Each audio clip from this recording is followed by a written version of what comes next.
What happens when one of Hollywood's most respected actors walks into what should have been a simple interview and ends up in one of the most uncomfortable live television moments ever broadcast? Today, we're breaking down the explosive confrontation where Michael Douglas completely lost his cool during what began as an ordinary appearance on The View. Before we get into this shocking exchange, make sure to subscribe and drop a comment below. What do you think about celebrity interviews that go completely off the rails? And if you're watching on your phone, hit that like button to support more unbelievable stories like this. The morning started out normally enough. Michael Douglas walked onto the View set with his trademark charm, ready to promote his latest project. He'd done hundreds of interviews over the years, smooth, gracious, effortlessly composed. But this time, something felt off. Joy Behar had that unmistakable glint in her eye, the one that longtime viewers recognize as a warning sign that things are about to get heated. "So, Michael," she began, barely letting him settle into his chair, "let's talk about your new movie. But first, I have to ask, how do you justify making millions while everyday people are struggling just to pay rent? Doesn't that kind of wealth inequality bother you?" Michael blinked, caught off guard. This wasn't exactly the soft opening he expected. "Well, Joy," he said carefully, forcing a polite smile, "that's a pretty loaded question to start with. I've worked hard for everything I've achieved, just like anyone else in their career." "Worked hard?" Joy cut in sharply, her tone dripping with sarcasm. "You mean you worked hard being born into privilege? Your father was Kirk Douglas, for crying out loud. Some of us had to claw our way up from nothing." The air in the studio shifted. The other hosts exchanged uneasy glances. This was supposed to be a friendly promo spot, not a class war debate, off camera. Michael's publicist looked ready to faint. "Joy, I think you're being unfair," Michael said, his famous composure beginning to crack. "Yes, my father was successful, but that doesn't take away from 50 years of work I've done on my own. I've earned my place in this industry." "Earned your place?" Joy let out a harsh laugh that echoed through the studio. "Please, you had doors open for you that most people could never dream of. And now you sit there in your $1,000 suit talking about hard work to people who can barely keep their lights on." Whoopi Goldberg tried to step in with a calm redirect. "Joy, maybe we should focus on Michael's new film." But Joy wasn't backing down. She raised a hand, silencing Whoopi mid-sentence. "No, I think this is important," she insisted. "Celebrities come on this show pretending they're just like everyone else when they're not. Michael, when's the last time you pumped your own gas? Or worried about how to afford groceries?" Michael's jaw tightened. You could see the frustration rising in his eyes. "Joy," he said slowly, "I don't think attacking me personally is productive. I came on your show as a courtesy to talk about a project I care about." "A courtesy?" Joy scoffed, her voice rising. "You came here to sell movie tickets and make yourself richer. Don't pretend you're doing us a favor." The tension was suffocating now. Sarah Haynes stared down at her cue cards, looking mortified. Sunny Hostin flipped nervously through her notes. The audience sat frozen in disbelief. Finally, Michael's patience snapped. "You know what, Joy?" he said, his voice cold and measured. "I've been doing interviews for decades, and I've never seen this level of unprofessionalism from a host. What exactly are you trying to accomplish here?" Joy leaned forward in her chair, a hint of a smirk on her face. "I'm trying to get honesty," she said sharply, "from someone who's spent his career pretending to be something he's not. You play working-class heroes on screen, but off-screen, you're just another entitled Hollywood elite who has no idea what real life looks like." The audience gasped. Even Whoopi froze. What was supposed to be a light-hearted morning chat had just turned into one of the most shocking live TV clashes in recent memory. That's when something changed in Michael's expression. The calm, polished mask he'd worn through countless interviews began to crack. And underneath, real anger started to show. "You want honesty, Joy?" he said, his voice dropping to a low, dangerous tone. Fine. Here's some honesty for you. I've done thousands of interviews with professionals who actually know how to do their jobs. What you're doing right now isn't journalism. It's a hit piece, disguised as an interview. Joy's eyes lit up with a spark of satisfaction. She had gotten exactly what she wanted.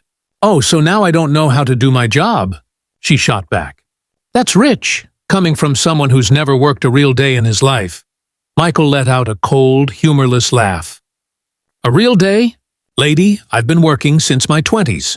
I've produced films, built companies, created jobs for hundreds of people. What exactly have you contributed to society, besides sitting behind that desk throwing stones at people who have actually achieved something? The studio went silent. Even the other hosts stared in disbelief. No one, not one guest in The View's history, had ever spoken to Joy like that on live television. Behind the cameras, producers were frantically waving their arms, unsure whether to cut to commercial or let the chaos play out. Joy's face turned crimson.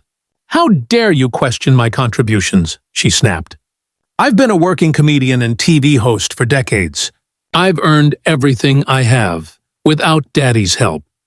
"Working comedian?" Michael shot back, his composure now completely gone. "Is that what we're calling this? Because, from where I'm sitting, it looks more like you use your platform to bully guests who can't fight back." "Well, guess what, Joy? I'm not one of them."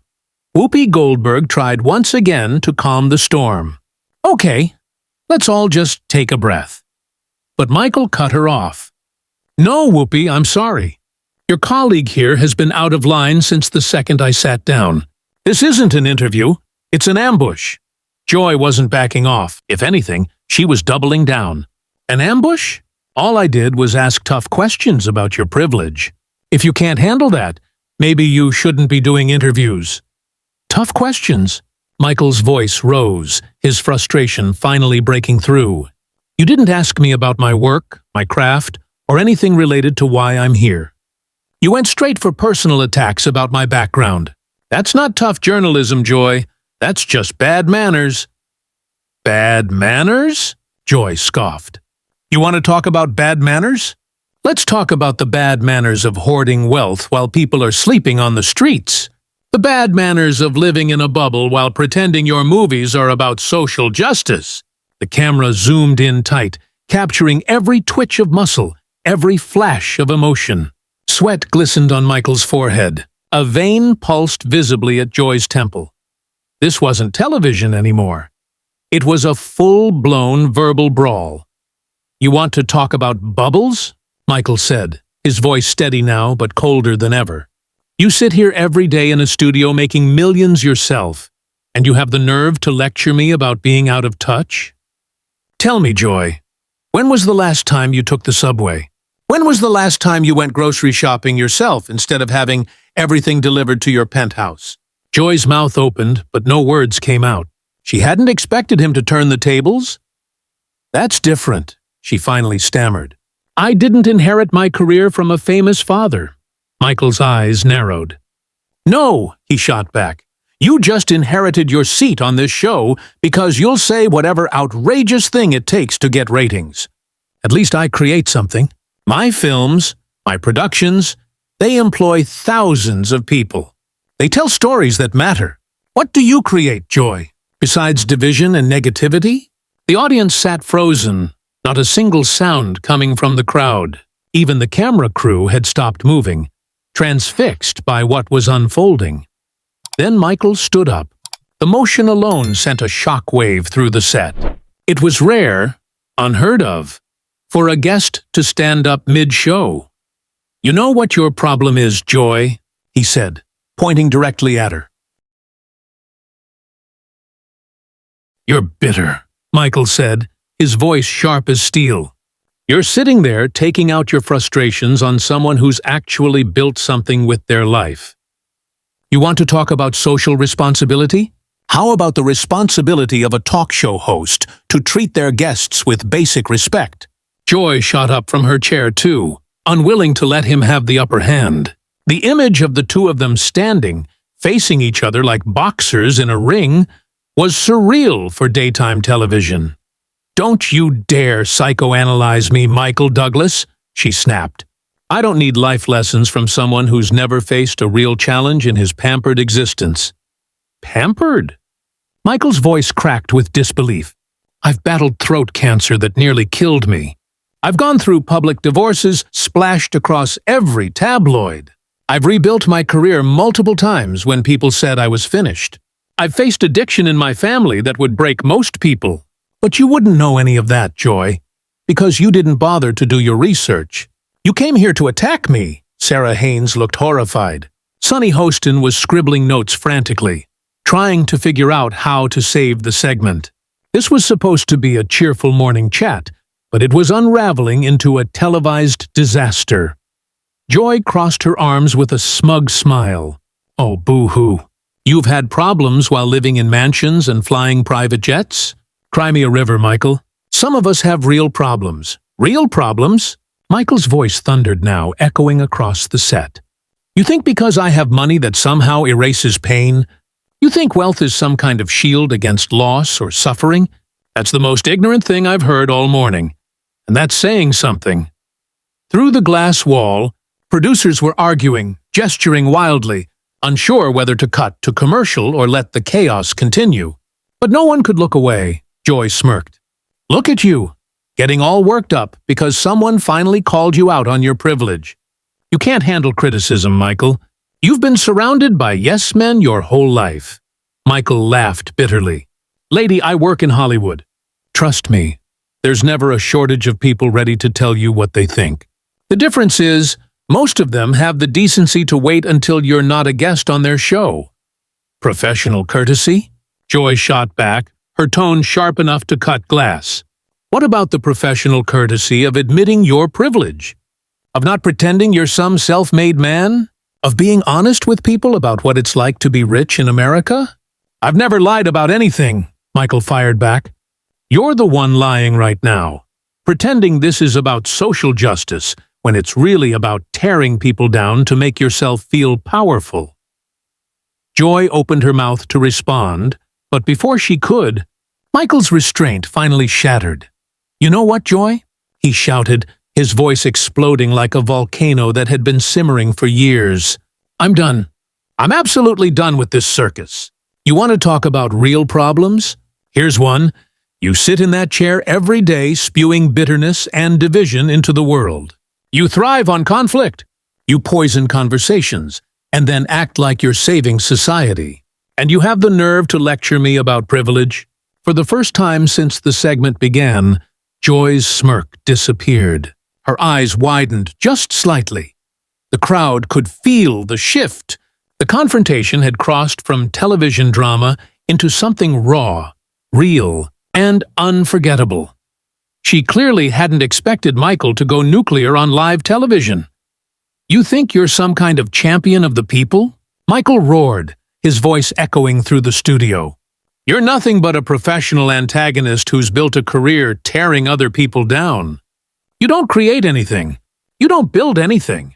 You don't inspire anyone. You just sit there like a vulture, feeding on controversy and conflict.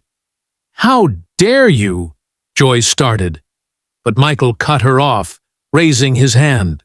No, you've had your turn. Now it's mine. He took a step closer to the table, his tone low but deadly precise. You want to talk about earning things? I've been nominated for Academy Awards. I've won Golden Globes. I've produced films that have employed thousands of people and entertained millions. So tell me, Joy, what have you done? What's your legacy going to be? That you made people uncomfortable on daytime TV? The studio fell silent. Even the camera operators had frozen, transfixed by what was unfolding. Joy tried to recover, her voice sharp but trembling. You think your little trophies make you special?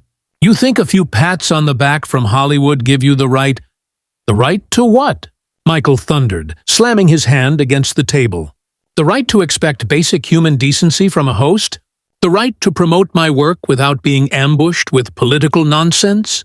Yes, Joy, I think I have that right. Every guest on every show has that right.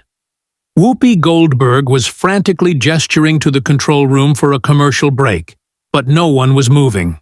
The producers were frozen. This was chaos, but it was ratings gold. Michael's tone shifted again, quieter now, colder, somehow more cutting. "You know what your real problem is, Joy?" he said, his voice dropping to a low growl. "You're jealous. You're sitting here stewing in bitterness because other people have accomplished things you never could. You're angry because, after all your years on television, you'll never be remembered for anything positive." Just as the woman who was cruel for sport, Joy's face flushed crimson. Whether it was anger, embarrassment, or both, no one could tell. "You don't know what you're talking about," she stammered. "I've worked harder than you ever have in your privileged life." "Worked harder?" Michael's laugh was cold, sharp, merciless. "At what? At being unpleasant? At making people feel small? Because if that's hard work, then congratulations, Joy. You're the hardest working woman in America." Sarah Haynes finally tried to intervene. "Okay, maybe we should all just take a—" "No, Sarah," Michael said firmly, turning toward her. "I appreciate it, but this needed to happen. Someone had to say it. How many guests have sat in this chair and been humiliated like this? How many have walked away feeling attacked and belittled?" Joy tried to fire back, her words shaky. "You're having a complete meltdown on live television, Michael. This is exactly the entitled behavior I was talking about." "Entitled?" Michael's voice exploded again, reverberating across the set. "You think standing up for myself is entitled? You think refusing to be your punching bag is entitled? Let me tell you what entitled is, Joy." He pointed straight at her. "Entitled is thinking you can treat people however you want just because you've got a microphone. Entitled is believing your bitterness makes you morally superior. Entitled is using outrage as a brand." The other hosts were visibly shaken. Sunny Hostin shuffled her cue cards like she was searching for a way out. No one could look away. Daytime television had never seen anything like it. Whoopi sat in stunned disbelief. This wasn't awkward TV anymore. It was raw, unfiltered human conflict unfolding live. "You want to know the truth about privilege, Joy?" Michael said, his voice booming across the studio. "You're the privileged one. You have a platform that reaches millions of people every day. And instead of using it to bring people together, to inspire them, to make their lives better, you use it to spread bitterness and division. That's not just privilege, Joy. That's abusing it." Joy tried to recover, forcing a shaky laugh. "Oh, so now I'm the villain because I asked you tough questions? Because I didn't kiss your ring like everyone else?